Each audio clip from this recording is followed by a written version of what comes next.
Welcome to The Better Part. Today we'll be chatting with a poet from the University of Santa Clara who writes poems for adults, teenagers, children. He writes to the people, poems that you can understand. So please stay tuned.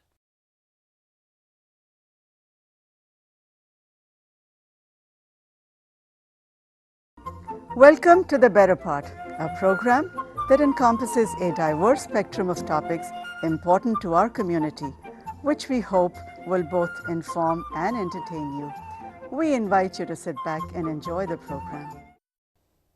Today we have with us Tim J. Myers from the University of Santa Clara, a prolific writer and a poet, and we're going to be talking about poetry today. But before I let Tim say any words, I'd like to quote from one of his poems. It's a poem, it's called A Poet at 25, and I just lifted this line out because it kind of tells what it's all about. Alone with only words to carry his truth. That's kind of a motto for poets, I guess. That's a great point, Phil. It is. It's funny to think about. I mean, we all deal with how do we live our lives, how do we express ourselves, how do we get along with other people, how do we find what we want to do in the world. And it's amazing how much of that comes down to language, and the language that we can find in ourselves to tell people who we are and to understand ourselves, the language that we even use to ourselves. And that line is really about that. We are in some ways alone except for our language. Obviously there are other ways that humans can communicate, but without that ability to really find yourself through language, you really can't be as full a human being as it's possible to be. So I really appreciate that you picked that line. I think that does sum up a lot of what poetry is about. And again, I want to emphasize it's not just poetry for people who write poetry. There's a certain deeper form of poetry, a more common kind, which is choosing the right words to express something important, some important meaning. So thank you for that. As I was getting ready for this show, and I've thought of it before, you're an artist and you paint with words, and your palette is a dictionary. That's absolutely right. In fact, one of the things you find about poets is they actually, if somebody comes to me and says, well, I might like to be a poet, one of the questions I'll ask them is, well, and actually some other poet said this at one point, how do you feel about words? How do you feel about sentences? And if somebody says to me, what do you mean, how do I feel about words?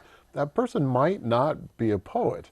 Because you're exactly right. The words are absolutely the poet's palette. And it's kind of, you see in young poets sometimes, or inexperienced poets, they get a little drunk on words. And they'll use words not as effectively as they can, but it's a good thing because the color or force of the word is so strong in them that they just want to use it. You often see young American poets spell gray in the English way, G-R-E-Y. And they do that partly, I mean, I think personally that's not a good thing to do. If you're American, you should own your Americanness. Right. But they love the word and they love the look of that E. Again, they're kind of drunk on words, and that's a powerful thing. That's a very good comparison, actually. When you write a poem, it's kind of like a painting. Is it ever done? There's this famous line from the French poet Paul Valéry. He says, "A poem is never finished; it is simply abandoned." Oh. And anybody who's ever written a term paper probably understands that at a certain point. You're like, I can't do any more with this. I actually, though, do feel that sometimes a poem is finished. But even then, for example, if I get a book of poetry or when I have, it hasn't happened that often, or I get a poem accepted, the editors have to be careful because poets are constantly tinkering again with it. Mm-hmm. So there is that tendency that you know, it's like, oh, this could be, this could be, this could be. But there has to be an end point. And sometimes I feel satisfied. And that's a really, really good feeling where I don't want to change anything. What does an editor do to a poem? I can see writing a book and they say, no, this phrase is wrong and this is not right. You can't change the words in a poem. You can actually, and I've been on both sides of this situation. So I've edited some people's poetry. I just edited a book of poems by I think he's an 84-year-old priest, a monk. Mm-hmm. And so he wanted an editor. And he said, be harsh with me, be tough with me. So I'd say, I'm not sure if this part is as clear as it could be. And of course, what poets are talking about all the time is this word suggests X. Did you maybe mean to suggest Y, mm-hmm. or X and Y, or maybe X, Y, and Z? Mm-hmm.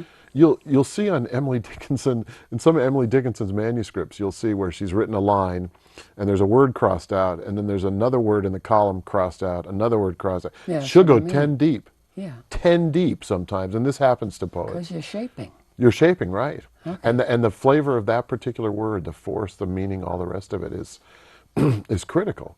Nobody would. I mean, again, I like your artistic palette. You know, for a painter comparison, it's also true about music. If you're a guitarist and you're doing a big solo or an improv in a song, you care about every note, how it falls in relation to all the other notes. This is kind of the nerdy, super fun part of poetry that poets love, which is really getting into that kind of thing because they are our colors, like you say. Well, talking about finishing your poems, let's hear one of your Oh, that's a great poems that idea. you have finished. That's a great idea. My first book of poetry is That Mass at Which the Tongue is Celebrant from a wonderful press called Pecan Grove Press in San Antonio. And I'll read a poem called He Considers the Profession. It's a poet talking about writing poetry. The profession is slightly comical in my mind because nobody, or almost nobody, makes any money writing poetry. And this is about that, about this, what I mentioned earlier is there's this, it's more than an impulse and less than a compulsion in the negative sense, but there's an obsession, a beautiful, loving obsession with poetry that poets have. So he considers the profession. Here it is, the page again, empty, white, and new. My life is going nowhere, but there's something I must do. You can fight teen sex with lectures. You can build a seawall strong. You can douse the poet with poverty to cleanse him of his song. But song itself, invincible and cheerful, finds a throat. And though you make him miserable, the poet is the notes. So, how do you come up with a poem? Do you have like 1,000 poems that you're tinkering with, and then find ones that will work or fit in a I think that book? does happen. I think you're always doing that throw a bunch of things against the wall and see what sticks kind of approach. Most of the time, though, the beginning of most, I hear a lot of poets talk about this. I'm not the only one. And I'm sure there are a lot of different ways of writing poetry for different people. But it often, for me, this is in contrast to other writing I do, it often more intensely starts with some kind of impulse. And often that impulse is very incoherent. It's felt rather than understood. So there'll be an image and or something, I heard something happen, or sometimes it's a couple of words together or a line. For example, it fell out of the sun. So what does that mean? In fact, right now that's kind of appealing to me. It fell out of the sun. What is that about? What could that be? So often it's a very powerful but very vague and unshaped feeling that you have that leads to poems. Now sometimes I actually say I want to write a poem about this and it comes out more, I'm thinking about it more specifically. But a lot of times even that has to come from somewhere where it's a deep impulse. And I guess that's the word I'd use more than anything else. And of course, you bring all kinds of things together when you actually write it. Your experience, what you've read, what you've known, people, what you think, all that kind of thing. But they tend to start in very interesting, unformed ways.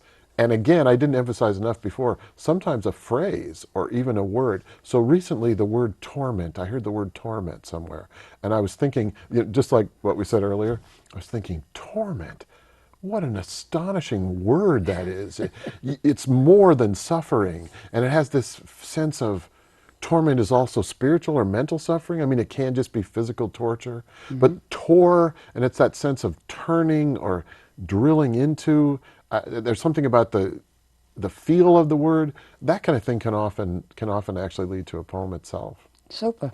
How did you get started in your world of words? I mean, your whole life is words. It's amazing how true that is. How early on did you start with your words? And this is really interesting to me, and I've told this story many times. I was a bit of a screw-off as an early elementary kid. I got an F in understanding what's read in second grade, which my wife, the PhD reading specialist, also at Santa Clara University, just blanches at. And I wasn't, my house was not a house full of readers or books.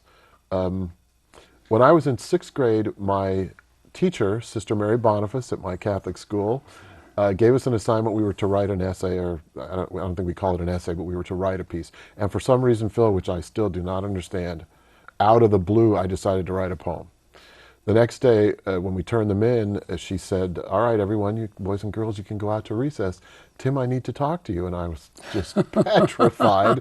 And of course, what leapt into my mind is, I didn't follow directions. And I stood there, and she said, "Well, you know that poem you wrote?" And again, I was waiting just for the boom to be lowered on me. She said, "Well, I liked it." And to this day, I still feel the astonishment of that moment. She, that wonderful woman, whom we thought originally was kind of a mean teacher because she was kind of quiet. I think now She was she was a probably nun. an introvert. Well, we had some lively nuns, believe me. She encouraged me and helped me bind some of my poems together in little binders. She opened this world to me, and it happened just that fast. And I just am so grateful to her for that. I don't know. And of course, I've been a teacher now for years, and I've been a teacher educator for years. I understand what teachers can do in those moments, but to me, it's nothing short of sacred what she did for me, because she let all this out. And I've been writing poetry ever since. And it's interesting that the teachers that just, you remember, they lit the flame for something. Lit the flame. And either as, I think back, and I got a couple of them that saved me from getting in trouble also. Yeah, which is another way of lighting the flame, right? Yeah. Sometimes it has its prevention of negative, and sometimes it's, proposing, I'm not proposing, but helping the positive. But that there's something about that.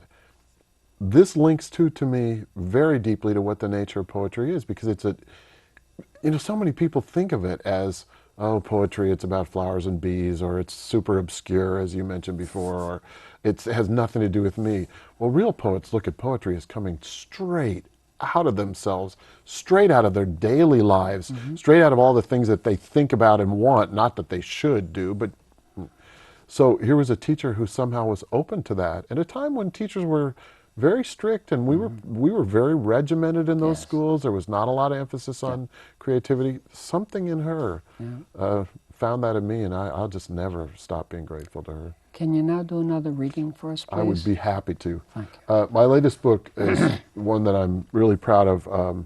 This comes from Blaze Vox Press. Jeffrey Geitz is the wonderful editor of this press. So my poem is called Dear Beast Lovely, or the book, pardon me, Dear Beast Loveliness, Poems of the Body. So let me read one of the poems here. This is called For Nick. Nick is my son, who's now 32, going on 33, but this is about his birth. For Nick. 2 days, pardon me, I need to back up for a second, because there are a couple of references here. I think most people will remember the Voyager spacecraft. Yes. Still out there, by the way, amazingly. And we had gone down to this is when it was first still within the planets of the solar system. And our local public library had a deal where you could go down and listen to the sounds being sent back from space. So that's what this first part's about. For Nick. 2 days after Voyager's robot sensors first gathered the music of Saturn, its toning cry where solar wind meets planetary bow shock, fired back to Earth across 1 billion miles. And we stood in the auditorium to hear over the big speakers its boom and crackle and bell-like moan. 2 days after, I stood by your mother and heard your birthday arrive. Fetal monitor transmitting to us from the depths of her body that muffled whooshing of your tiny heart. So tell me, Nick, which was more mysterious, and which came from farther away? I read that one, and that line, I heard your birthday arriving. That's a beautiful phrase. I appreciate that. That's interesting. That I didn't think of that, because it actually was hearing, because I could hear Yes. the fetal monitor. I didn't think about how direct that was. Thank you, Phil. Now, Poetic insight, why? sir. Yeah, I'm getting good at this. Yes. Yeah. Before you finish with that book, I'm going to stop and talk about that book a little bit. Sure. Poems of the Body. It covers many areas. So to Love, speak. sensuality, biology, relationship, partnering, Catholic boys, Einstein's brain, nuns, limbo, which we have determined doesn't exist anymore, and kicking a football. Yes. How do you put a collection like that together? The thread is body, right? Yes, exactly. And when I came to the part about the kid kicking the football, I said, this isn't like some of the other ones. No, exactly. And in fact, one of the things that, I mean, there generally speaking, you have two types of poetry collections. I mean, obviously there are wrinkles on that, but you can have a looser collection with just a number of poems about various things, and you can Just have an one that's, author's type. yeah, or you can have a themed collection like this. And I really wanted to write the theme collection. Although I have to say, I didn't set out to write a themed collection. What I did was look back on all the poetry I'd written, and I saw again and again there were poems that had something to do with the human body. And I want to emphasize again what this says about poetry. That feeling that poetry is something that's either academic or super literary, has nothing to do with real people. Well, holy cats, we all have bodies. You know, again, poets write, good poets write right out of the middle of life in all its glory and its struggle, its darkness, its brightness. And the body, of course, is, I mean, how much more basic can you get to who we are as human beings? So all of those things fit with that theme of the body. For example, the football poem is from my own direct experience as a high school football player, and I was the punter. And one of the things you got to do if you were the punter was to go off to the side and practice by yourself. And I can still feel that. The quiet joy of kicking a football the right way and feeling the motion of your body is what that poem is all about. And that's a tremendous gift. And one of the things I wanted to say in this book is about the astonishing gifts we're given with bodies. On the other hand, this book is also about disease and death and the other terrible things that can come through the body, the suffering. And the Vietnam rest of it. orphans. The Vietnam orphans, you know, that was, it's amazing how the body led to that. I mean, these are American servicemen under, and of course there were service women there too, but under horrific circumstances in a war where the moral reasoning was not clear, where there was all kinds of disagreement. Very young men, most of them, in a situation. I mean, wars tend to create these situations. So what I talk about is there was an alliance between foreign soldiers and local women, and it produced children who were, you know, it's been a long-standing problem. Children who seem to not have any place in either country. It's heartbreaking, really. I hope it's improved. I don't know enough about the whole situation. Not to make fun of the word, but they were literally culturally in limbo. Exactly. And in fact, it's not making fun of the word. That, by the way, I would have to say is a very poetic application of a word. So here's this Catholic Church concept of limbo for those that are neither this nor that. And then we have kids, and we use that phrase in limbo in that way, which is a very, when you think of it, it's a strange theological metaphor. So I was like, I don't know, am I supposed to be there now? Am I here? I'm in limbo. Oh, yeah. Okay, we won't go into limbo anymore. Right, okay. Why don't you teach poetry and creative writing? Well, it is creative writing. But think of you can imagine what it's like in an English department. Right. The place is lousy with creative writers. And some people have been hired to teach it. I have some wonderful colleagues, poets, novelists, you know, all the rest of it. So people are always fighting to see who gets to teach creative writing. So, but you do teach it, right? Well, I do. In fact, when I teach creative writing, I usually, so far, at this university, I've only taught creative writing for children and adolescents. So that's the creative writing course I've taught. Oh, I see. Well, which sometimes includes poetry if the students want. It would, because that one book is written in rhyme. Yes, exactly. Okay. So, and these are my children's books that are either about poetry or are written as poetry. And again, like as you emphasized at the beginning, I write for all ages, and I write poetry for all ages. How well do children accept poetry and rhyme in their storybooks? If you have ever seen kids on a playground, even today in our digital world where our kids are supposed to be so much more sophisticated, you'll hear poetry, right?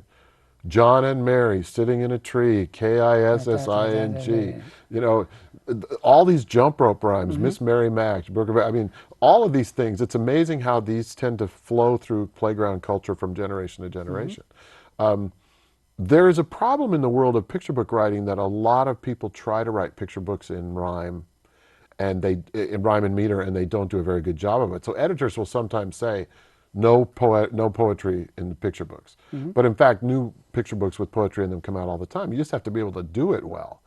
But not only children are accepting of rhyme and meter in poetry, people who listen to rap and hip hop are very accepting of rhyme and poetry. In fact, one of the typical things that rappers use is assonance, where you do rhymes within lines. And the human ear loves rhythm and rhyme. It just loves it. Look at commercials, how many times they use it. People have sayings, what goes around comes around. It's not strictly poetic, but it has a rhetorical structure that has a rhythm that the ear loves and that the mind kind of gloms onto. So there's a great taste for it, not just interest in it. Human beings have a basic taste for it. Okay. So let's get to another reading. Sure. While we're talking about kids thing, or kids poetry, I thought I'd read one. My book, Dark Sparkle Tea, is a book of bedtime poems for children. As I say, it's a book for kids at bedtime don't want to go to bed and parents want them to go to sleep. I remember that. Yeah. So it's got crazy poems in it, energetic poems, and then quieter poems. So the idea is we kind of lull them in. But I want to read Bees at Night. One of the reasons I love writing for children is you can be much more openly interested in sounds. Not that adult poetry is all about sound too, but Bees at Night is definitely a sound poem. Bees at Night. When the dizzy, busy, buzzy bees come home to their hive at night, bee yawning beyond the fields where they waggle worked all day, they climb through the winding hidden hive to their cozy, dozy beds, and then, oh, not a biz of a buzz there is, not a wheeze or a sneeze, as bee dreams come of work to be done, of honey and sun. And the queen at the heart of the hive, she dreams of her thousands of daughters and sons. The June moon shines, the world is still, hollyhocks closed in their rows on the hill, and the dreaming bees are at ease as cool night breezes breeze. And oh, this pleases the bees, all blissful and buzzless in bed, as they lie with shut eyes like stars in the skies, bee dreams abuzz in their heads. A lot of bees in that A poem. lot of bees, thousands. Thousands of real bees and literally bees. Yes, yeah, literally bees. Much buzzing. The sound aspect of poetry is really, really important to me.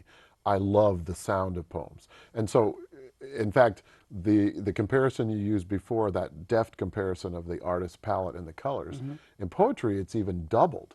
So a color is a color on a canvas. But a word is both a visual representation and a sound for poetry. So word choice that way is like you have this double thing going on all the time, which again is why I love a word like torment. Why it has such a power for me is partly the sound as well as the way it looks. And I love your point too about the New Yorker, to circle back to that, because there have been plenty of poems in the New Yorker that I've read that I have not been able to understand. Oh, good. Oh, sure. I could reach up on my shelf at home and find you a poem that you and I don't understand in under 30 seconds. Even the poem about my son Nick, if you haven't been a parent, that poem won't have the same emotional force for you. Listening for his birthday. Yeah, and what it means when a child comes into the world, it's, I just kind of lose my mind when I think about what the births of my children were like, and not only what it meant, but just what it felt like. So again, I think it's really worth pushing for some of these things. And of course, it's like anything else. The more you read, the better you get at it. So for example, my children's books about Basho, these two. Basho's an amazing poet whose work just thrills and chills me. He's not simple. Haiku, you have to understand a little more about it. A lot of times a haiku poem is more about implication than coming right out and saying something, so you have to learn to infer. So one of the reasons I wrote these books was to bring children into it by creating a story that children and adults, by the way, can understand, can be motivated by, and then that will carry them hopefully naturally and organically to some of the poetry and hopefully give them a taste for more. But I can't agree more with your point about fun. As a poet, one thing, I'd be delighted if people were teaching my poetry in classes, but I would be so upset if they were forcing it on students in a way that didn't help students understand it, if they were giving them to students who were too young to have the full context. It has to be something you actually want. Literature should not be a hammer to hit people over the head with. And there are plenty of ways to help adults and children get more involved in literature and therefore get more out of it. Okay. Can you select the closing I'd be poem happy for to. us? As I've said a number of times now, poetry comes straight out of life. Poetry is not, it's not some fancy pants thing. It's not some dry thing. This is a sad, very sad poem. It's about my own family. I have a sister who died of anorexia. She was 28 years old. This was years ago. It was a horrible tragedy in my family, the effects of which are still felt. So I'll read this poem, Anorexia. I don't think there's anything in here I need to explain or reference. Anorexia. My sister died when none of us were looking. She'd grown thin as a ray candle, leaf thin, cold as November wind, an autumn world withdrawing into its narrowing self. We were many and loud with desires, a big happy family, the envy of others. Played basketball in our parents' driveway, drank beer and talked long into the night, ate like farm animals. But she'd learned to hate food, to fear it. Slowly became a desperate, impoverished dictatorship sealing its own borders. She moved to Chicago, left teaching to become a flight attendant, loved us quietly from the distance. Her new appetite for suffering forced her to. From jet aisles where she served food to strangers, looking appropriately slender in her uniform. We loved the sun, met for family dinners, began producing grandchildren, went camping out under the bright, fertile stars. Forgive us. We didn't want to know how the planets were spinning out of their orbits, drifting, fragmenting, colliding there in her head. Very nice. Thank you. Well, Tim, thank you for coming with us this morning. And we didn't get to half the stuff that I wanted to talk about. No problem. We will never get even to the half of it, Phil. That's the I beauty know. of it. Thank you very much. My pleasure. Thank you. Okay. Thank you for watching. This has been a fun show this morning talking with Tim, and we really enjoyed it. We hope you go out and read a poem. That would be a fun thing to do. You can also find our programs on YouTube and in the Santa Clara County Library System. See you next week on The Better Part.